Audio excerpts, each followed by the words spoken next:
Hi, the final section of my journey last year after visiting Istanbul and Jordan was Malta. Arrival in Malta isn't too encouraging at first. From the air, the islands look like parched rocks in the ocean, and on arrival a taxi through a labyrinth of motorways to the nation's capital Valletta is less than appealing. However, Malta requires time. Its charms and nuance will reveal themselves over the days to come. Essentially, you need to peel away the layers and you return from your visit entranced by the island nation. We spent 7 nights in Malta at the Domus Zamatalo, a 16th century palace converted into a hotel.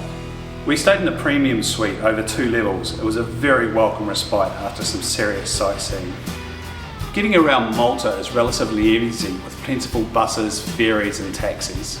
In built-up areas like central Valletta, there is limited movement possible for vehicles, so walking is preferred and endlessly desirable to fully take in the city's character. Food on the island is outstanding and varied, reflecting the influences of the cultures that have passed through.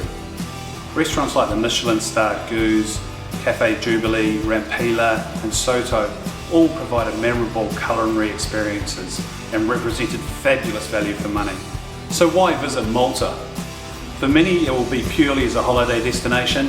For me it was initially an intense interest in Malta's heroic role in the Second World War, and then the attempted Ottoman invasion culminating in the Great Siege of 1565. 2 pivotal moments in world history, along with a multitude of other stories. Walking around the streets of Valletta as the city awakes is a fabulous way to start your visit to Malta, as the character of the city unravels with the rising sun.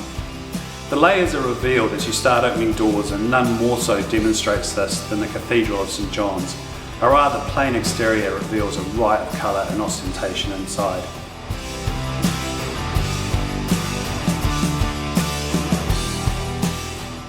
A similar experience awaits you in the must-see Grand Master's Palace.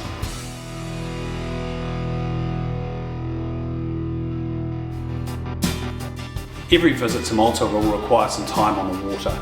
We took a pleasurable short tour of the Grand Harbour on our way to the Burgu area of Malta. Whereas Valletta is created on a grid system, Burgu's streets wind their way on the rocky promontory. We spent some time in the Malta War Museum, located in the Second World War shelters, with an incredibly passionate historian explaining the hell that was life in here. We came to visit Fort San Angelo, and while this was impressive, it was a winding street to Calaccio that remains in my memory. A visit to the fortified city of Medina is very worthwhile, and recommend a cuppa and a cake at the Cafe Fontanella overlooking the Tri-City area to take the weight off your feet. There are a couple of other museums I would recommend if your interests are similar to mine. The National War Museum in Fort St Elmo guides you through the many conflicts Malta has endured, and also includes a George Cross awarded for the people's defiant role in the Second World War. The other is the Lascaris War Rooms, the HQ of the island's defence in the war and operations centre for Operation Husky, the invasion of Sicily. The final activity we did in Malta was a day trip to the island of Gozo. On the only organised tour we did.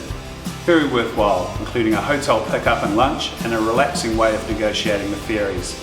As the weather was very rough, the high-speed ferries were cancelled, so we headed to the very busy port of Sakiwa for the ferry to Magar. If I thought the main island of Malta was desolate, Gozo is the definition.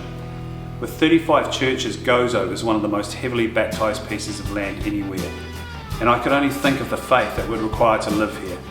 It is, however, very beautiful in its own right, with the citadel and blue waves crashing into the rugged, parched coastline.